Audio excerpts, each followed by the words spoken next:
Kenas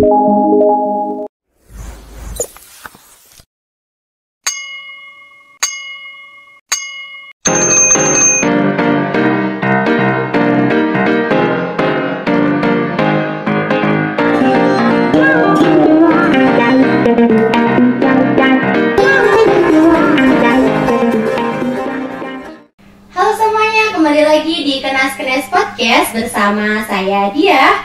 Kali ini kita kedatangan siapa ya? Wah, ini sepertinya bakal datang narasumber yang sangat luar biasa. Wow, lancang. Ini podcastku. Kamu siapa dirimu ini? Gurung tak buka. Oh, kamu siapa? Bukannya siapa? Ini semua orang sudah tahu kalau ini. Siapa Pak? Yang mana podcastnya? Aku. Oh, gimana Pak? Sekali Pak. Dia ini narasumber kita hari ini. Tapi sebelum kita ngobrol, kita buka dulu. Assalamualaikum warahmatullahi wabarakatuh.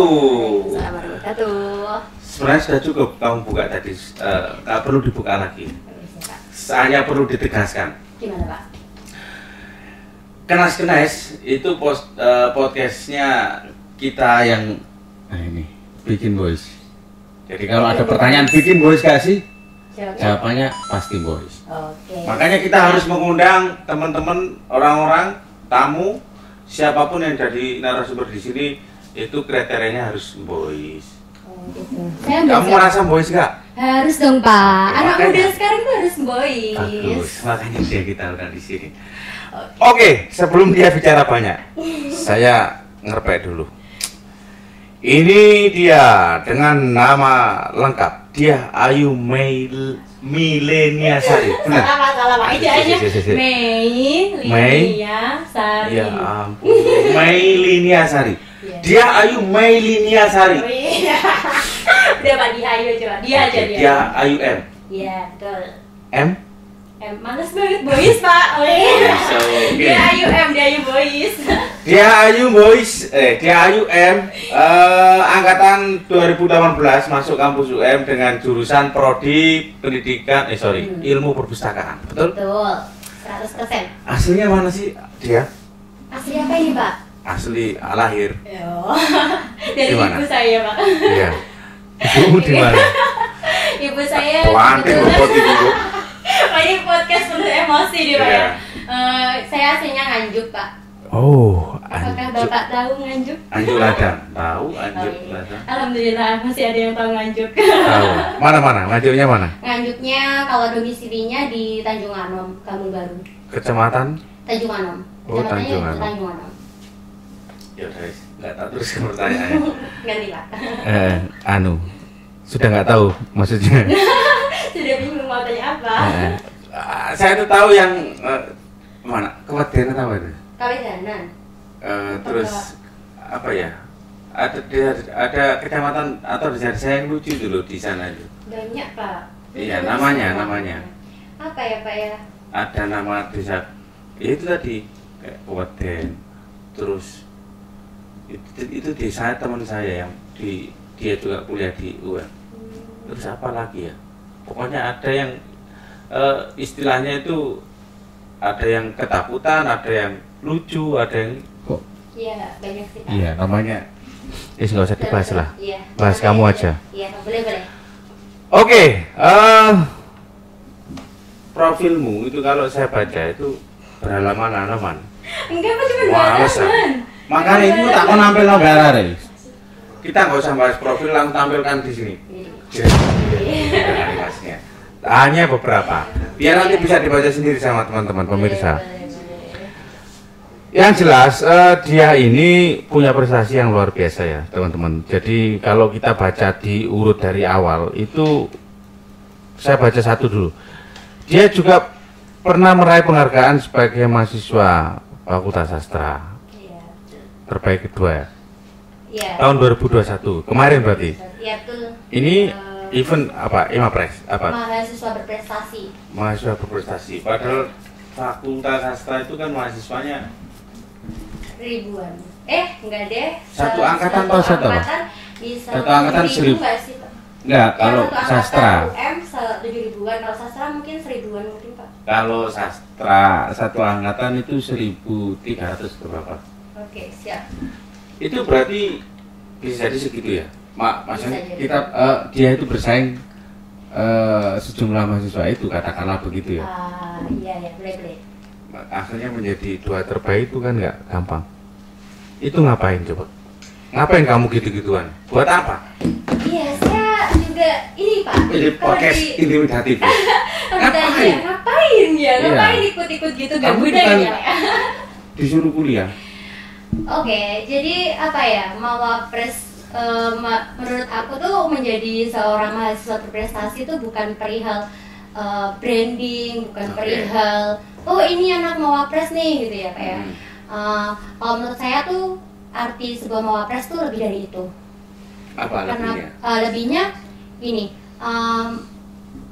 bisa dikatakan enak, bisa dikatakan enggaknya apa Pak? Karena ada beban moral di mana kita harus bisa menginspirasi setidaknya, atau kita bisa menjadi panutan untuk orang lain. Nah, kenapa saya ikut ajang mahasiswa berprestasi? Itu yang pertama itu hanya sekedar saya melihat cutting memakai jas ada tulisannya mahasiswa berprestasi. Itu saya lihat itu wah keren ya kalau punya jaket kayak gitu. Nah, terus akhirnya terus ada teman juga anak UGM itu dia waktu SMA itu juga dia Mawapres. Nah dari situ ditantang nih, masa di UM nggak bisa jadi Mawapres gitu Pak. Terus akhirnya kayaknya seru deh ikut coba lah Pak, coba ikut seleksi. Dan memang nggak ada background, nggak ada apa-apa sama sekali. Bahkan ketika waktu juara udah diumumin itu nggak tahu nih dia ini siapa, dia ini apa, dia ini anak mana gitu tuh nggak ada yang tahu. Itu ngapain?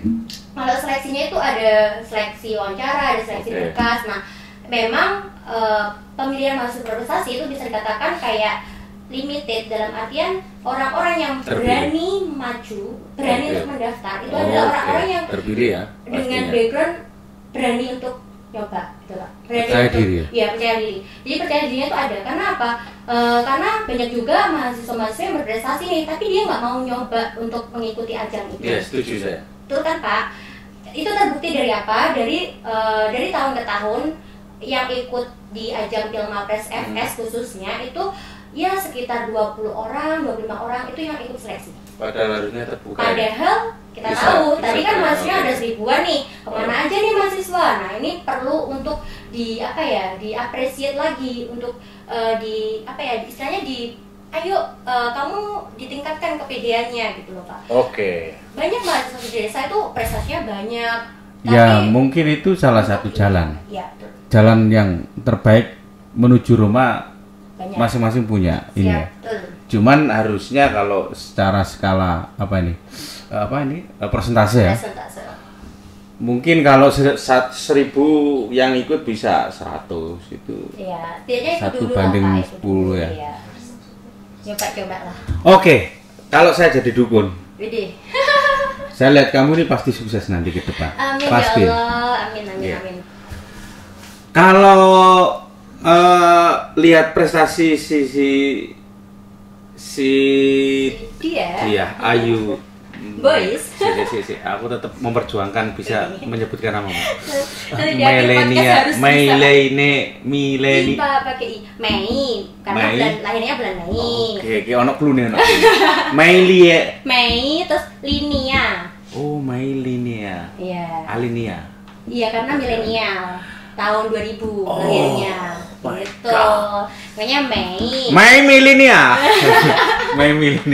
Linia Sari. Betul, akhirnya bisa. Oke, jadi dia ini juga termasuk di Imapres UM tahun 2021 di pengembangan kepala pengembangan sumber daya manusia. Betul. Sampai sekarang. Iya. Yang di situ mengkoordinir Imapres Visit. Yang bertugas sebagai artinya jobnya ada pertukaran diskusi dengan mahasiswa kampus lain dan beberapa lagi ya, menginisiasi 4 program unggulan untuk meningkatkan kualitas sumber daya manusia di asosiasi. Oke, pertanyaanku, keren apa kamu ketika sudah nongkrong di situ? apa sih yang menjadi sesuatu yang bikin eye catching atau kamu merasa itu keren? Wow. Itu apanya kira-kira supaya teman-teman juga terinspirasi? Oke, jadi awal banget masuk di Imapres, karena backgroundnya ini nggak anak Imapres nih, anak organisasi nih. Anak organisasi terbiasa untuk yang kayak banyak rapat, yang banyak ngabisin waktu-waktu itu loh Pak. Iya. Keefektifannya kurang. Banyak gibah. Yes, that's right. Nah, satu hal yang aku bikin kaget ketika di Imapres itu adalah rapatnya efektif. Gimana efektifnya itu bisa Jadi misal nih kita bahas tentang Imapres Visit. Imapres Visit ini adalah kegiatan di mana Imapres collab atau kita studi banding nih dengan kampus lain, dengan Imapres lain. Kebetulan tahun ini diberi kesempatan untuk di sama UNJ, Universitas Negeri Jakarta. Jadi kita collab dengan Imapresnya mereka, kita bikin acara. Kita tuh rapat cuman butuh 2-3 kali udah selesai, acara jadi. Dan di sana ketika rapat nih bisa buka, langsung buka, hari ini bahas apa-apa, 1 jam cukup, udah selesai. Itu artinya kalau rapat memang ada plannya ya? Yes, ada durasinya, ada time schedule-nya tuh ada. Nah, nanti kalau misalkan mau ngobrol baru next. Misalnya 1 jam kita rapat, setelah itu baru ngobrol. Selesaikan baru kita mungkin mau berjawab atau hibah dan sebagainya tadi itu boleh temukan lah. Iya betul. Oke, menarik ya. Jadi ini juga pengalaman yang berbeda ketika kita tuh bisa langsung ketemu dengan mahasiswa luar kampus ya. Beda kampus. Iya, beda kampus dan justru melakukan kegiatan.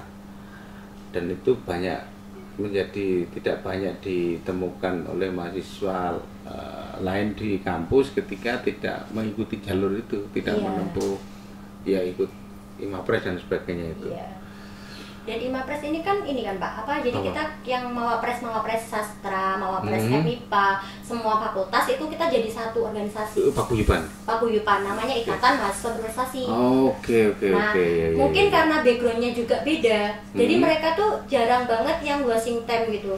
Jadi makanya ketika rapat, misal jadwal nentuin jadwal, ya udah itu, karena mereka ada waktunya itu.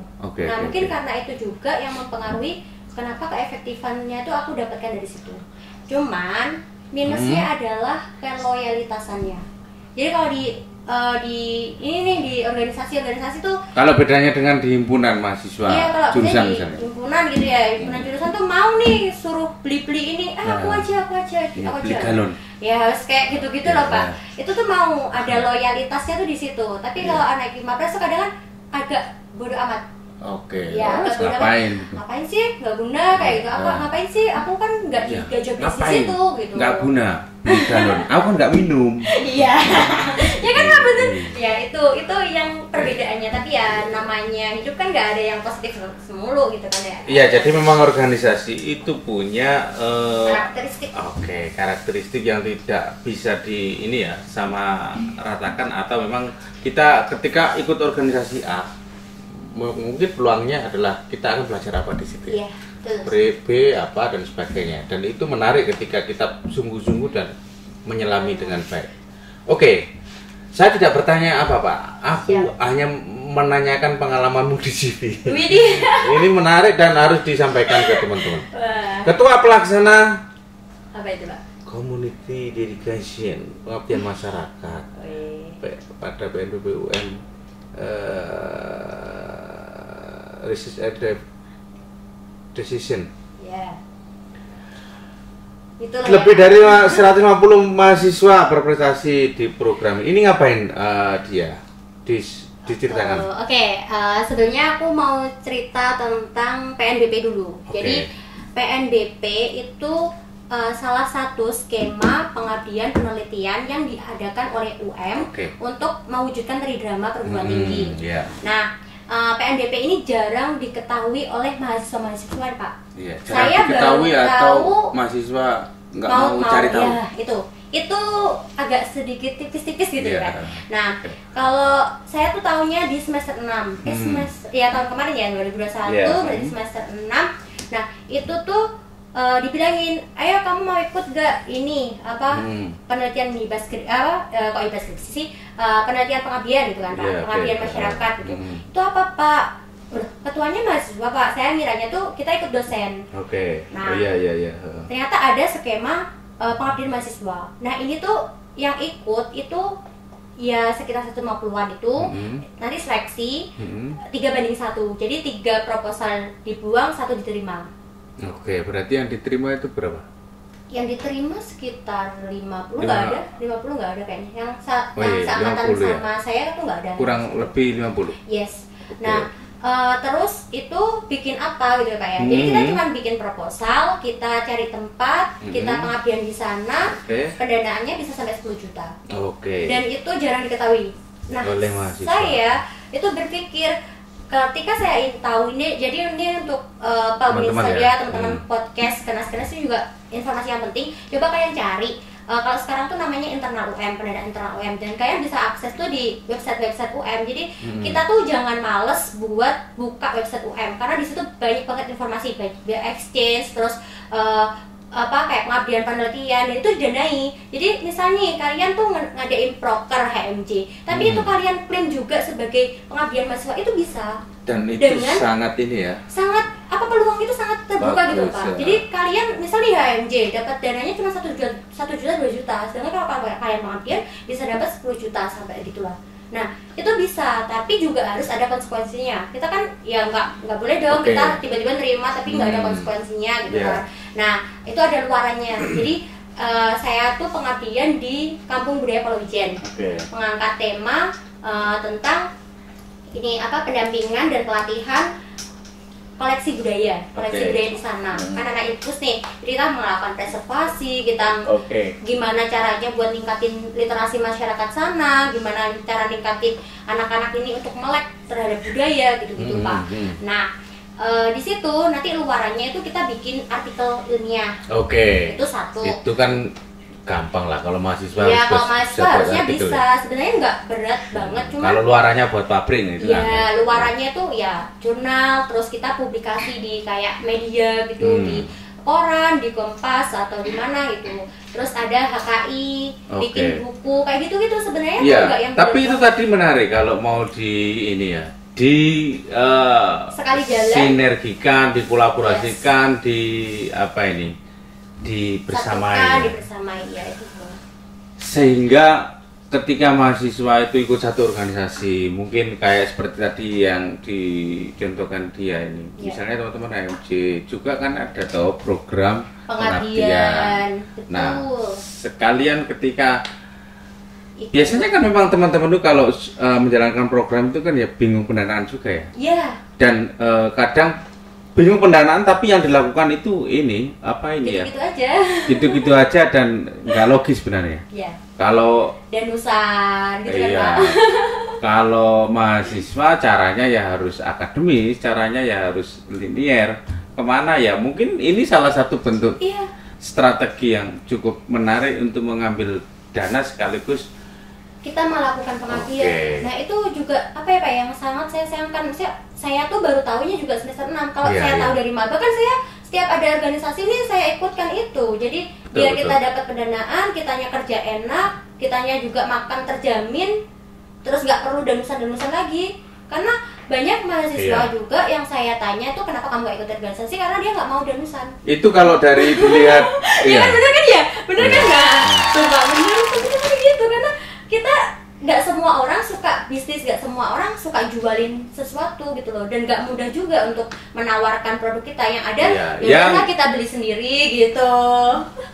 Ya nggak apa-apa, jadi divisi dana usaha itu nggak apa-apa. Yang penting tadi loh pemikirannya ke situ, bahwa mahasiswa itu harus bisa berpikir yang cukup strategis. Mau melakukan kegiatan plannya kemana, jangan terlalu jauh. Kegiatannya pengabdian masyarakat untuk mencari dananya dodolan cilong kan terlalu nyelentang kakak. Nanti kuliahnya keteteran. Iya, itu ribet kan pakai belanja susu ya, belanja terigu, belanja iki. Kok aku sing masak, kok aku betul. Dan upahnya tuh nggak seberapa, harganya kan juga segitu kan Pak. Oke, itu menarik. Teman-teman harus tahu dan mungkin kalau dirasa informasinya nggak begitu bisa terakses. Iya, mungkin ya mahasiswa juga harus secara aktif mencari informasi itu dan mungkin saya yakin kedepannya akan banyak sekali muncul di media sosial dan website dan bertebaran ketika itu menjadi kegiatan yang direspon positif ya oleh teman-teman mahasiswa. Hasilnya bagus, wah ini banyak aja kan gitu. Apa untuk media podcast ini juga sebenarnya buat promosi ya, juga, buat betul, mengenalkan gitu. Benar. Karena juga gimana ya Pak ya, nggak menyalahkan mahasiswa juga nggak menyalahkan kampus juga, karena ya itu informasinya sebenarnya udah ada nih di kampus. Cuman kan informasi di kampus nggak hanya satu, ribuan, jadi mungkin tenggelam atau mungkin pas kita nggak menyimak atau mungkin apa, jadi kita nggak tahu. Nah ya jadi ya rajin-rajin deh Pak.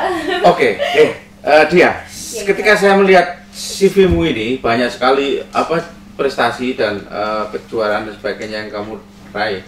Saya punya pertanyaan yang menarik ini. Apakah dia ini memang senang ikut kompetisi? Ikut kompetisi karena kebutuhan. Apa kebutuhannya? Kebutuhan untuk upgrade diri, karena saya merasa saya nggak punya apa-apa. Bagaimana kalau mahasiswa yang tidak senang ikut kompetisi? Apa yang harus dia lakukan untuk bisa upgrade?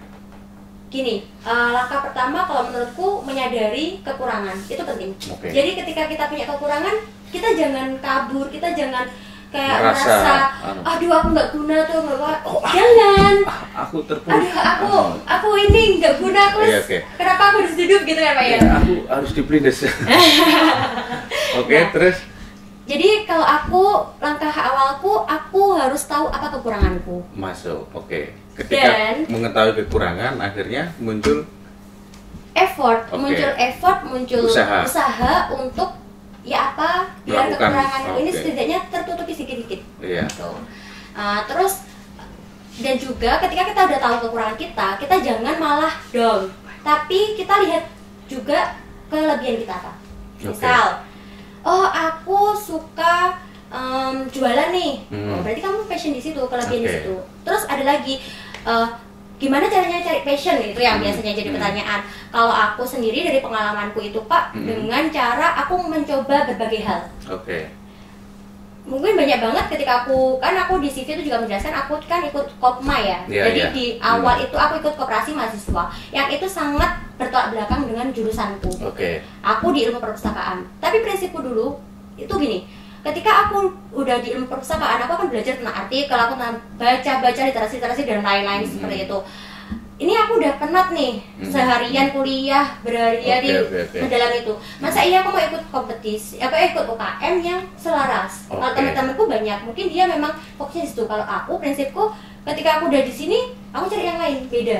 Ya, dan kamu juga berprestasi di koperasi ya? Iya, jatuhnya kamu datang di Kopma nih, di keuangan, di istilahnya yang beda banget kan Pak, misalnya bisnis-bisnis. Nah, anehnya saya juga berdonasi. Nah itu. Artinya memang ini menarik ya? Iya. Sebenarnya kalau makanya pertanyaan saya itu kan apakah kamu suka kompetisi kan begitu? Itu pertanyaan yang ini kan, pertanyaan yang dalam tanda kutip sebenarnya yang seharusnya ingin diketahui atau dicari tahu sebenarnya apakah prestasi atau apakah berkompetisi itu salah satu jalan strategi mahasiswa atau siapapun lah yang ingin tahu sebenarnya saya ini punya kompetensi di mana? Saya ini sebenarnya passionnya apa sih? Nah, itu kan saya udah nyoba-nyoba nih Pak, yang saya suka apa nih, saya suka apa. Ya namanya udah pilihan, harus komitmen dong untuk menjalankan. Nah itu harus komitmen juga. Karena aku, ya udah, aku udah masuk Kopma nih, aku harus komitmen juga. Nah dengan mengikuti, dengan mencoba berbagai banyak hal kegiatan, di situ kita akan menemukan passion kita. Dalam arti kita akan menemukan apa sih yang sebenarnya menjadi diri kita gitu, apa yang sebenarnya menjadi kelebihan kita. Jadi menurutku kenapa orang tidak tahu dirinya sendiri, karena mereka nggak pernah mau untuk mencari tahu tentang dirinya sendiri. Nah itu juga salah satu yang aku ingin sampaikan ke teman-teman, bahwa love yourself itu penting banget Pak. Untuk Yes. mencintai diri sendiri, untuk Oke. menghargai diri sendiri di era gencaran sosmed yang kayak gini itu penting banget untuk kita mengenali diri sendiri dulu. Janganlah kita bicara aku ingin mengembangkan UM menjadi yang bla bla bla, aku ingin Indonesia menjadi bla bla bla bla, bla, Oke. tapi kita tidak Saya berangkat potong. dari sini. Kalau dia ini mau dilabeli, dia itu apa? Dia tetap dia Pak. Enggak, secara ini, secara passion. Kalau saya itu lebih suka kegiatan yang banyak bertemu dengan orang lain, yang tiap hari itu beda.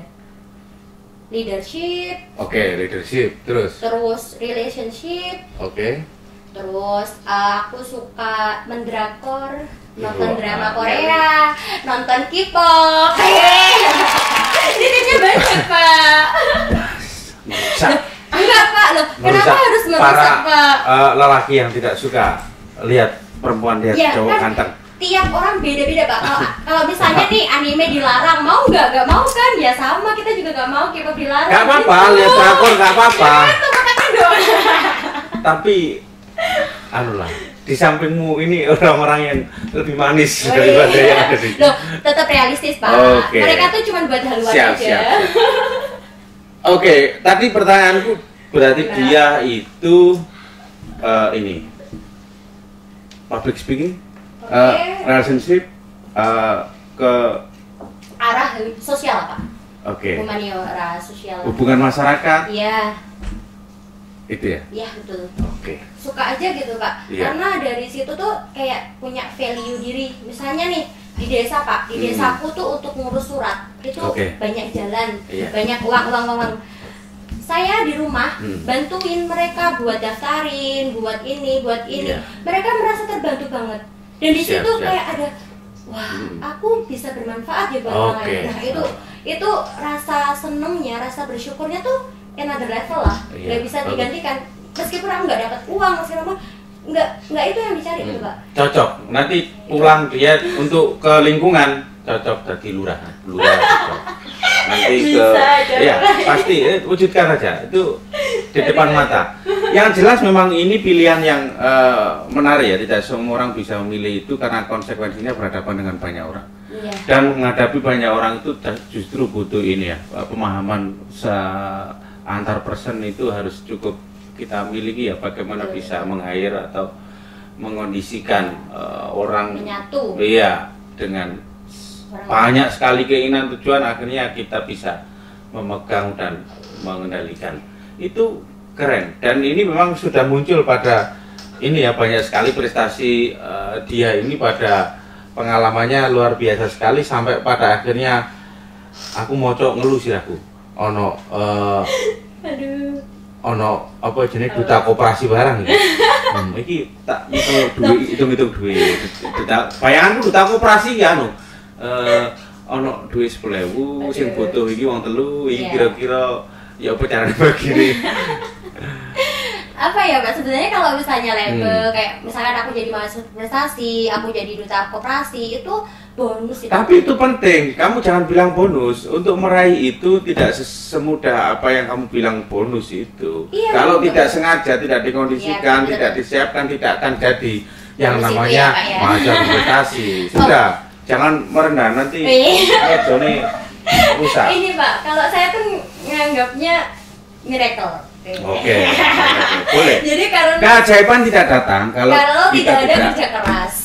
kerja keras boleh, tapi Apa Pak? lebih tepatnya kalau kita tidak pada posisi yang tepat. Oh iya betul. Di mana ada kesempatan, Iya. kemauan dan apa lagi Pak? Kondisikanlah pada dirimu ini pada situasi-situasi yang tepat. Iya, Pasti betul. akan terjadi sesuatu yang Luar biasa. tuh. Betul. Oke, ini kita nggak bisa ngobrol banyak. Yang jelas kalau mau tahu dia lebih banyak nanti Ngopi, kepo aja, ngopi, ngopi, Pak. ketemu Ngobrol. DM atau cari IG-nya. IG-mu apa dia?